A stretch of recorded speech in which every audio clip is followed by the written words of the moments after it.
guys! Welcome back to our YouTube channel. Please don't forget to like, share, and subscribe para lagi kayong updated sa mga video na i-upload ko sa aming YouTube channel.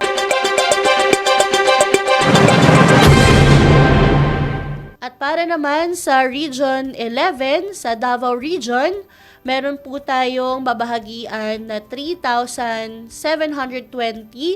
mula March 16 to 27 at 22 na centenarians po para naman sa 39.4 million pesos na ating mga senior citizens ang babahagian.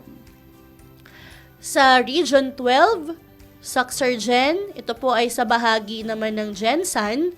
Mula March 23 to 31 po ang kanilang cash gift distribution para sa 1,616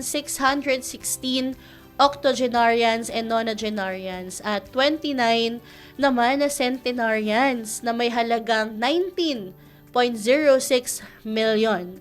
At para naman po sa Caraga, meron tayong cash gift distribution mula March 16 to April 8, 2026 para sa 1,340 octo and nonagenarians at 6 pong mga centenarians na may kabuuang 14 million. Thanks for watching! Please don't forget to like, share, and subscribe!